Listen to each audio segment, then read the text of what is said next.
number 3, we have a Ross Jensen favorite here. Franklin Arias for the Boston Red Sox. Another guy that had some time at the complex in 2024, 2023, spent some time in the DSL. Really popped this season. Arias is the number 11th overall scout to Statline minor league player. His peak projection, 123.9 WRC plus, 274 BA, a 347 on base percentage, a 467 slug, 22 home runs, 18 stolen bases. And Doc, we saw a fantastic flash once he hit A ball this year. In 36 games, he batted 331, had 3 home runs, 5 stolen bases. So power and speed didn't show as much, but the average was definitely there. We have a power speed combo at lower levels here. I mean, actually, his big splash was at the rookie ball level. That's when he had the 355 average, 471 OBP. Oh, thank you. I got those backwards. Thank you. Yeah. That was when it got weird, right? And so he had the 6 home runs, 30 stolen bases, rookie ball. Then he went to A ball, and he didn't implode. Like, I'm not freaking out, but 257, 331. It's like, okay, pump the brakes. The bigger concern for me maybe is too small of a sample size.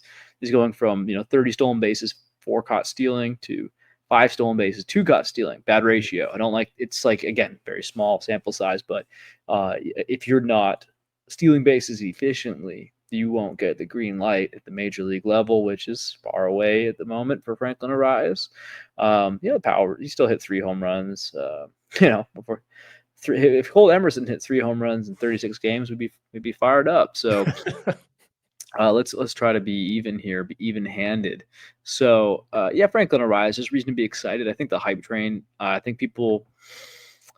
It's interesting. Yolan Cespedes was a guy who was, on the same team and just in terms of the same organization.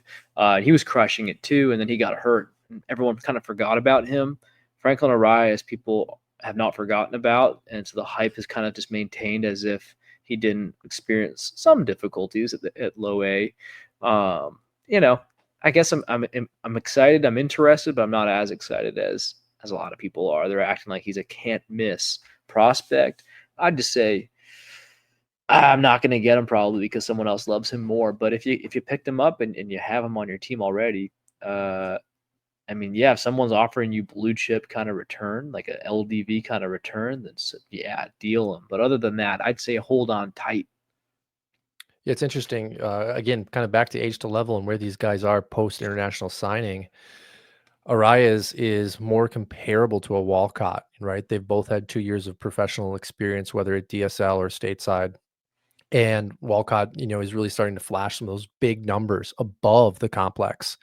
And we haven't seen that from Arias. Even LDV, right? Like, he at least showed some of those skills at A ball a year younger than Arias.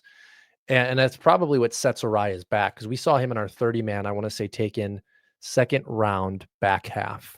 So that 50 to 60 pick range, which I still think is aggressive choice. But we also saw him, I think, in one league then traded for a pretty hefty package, which is a risky deal because, again, he beat up the complex league, but A-ball kind of told a different story.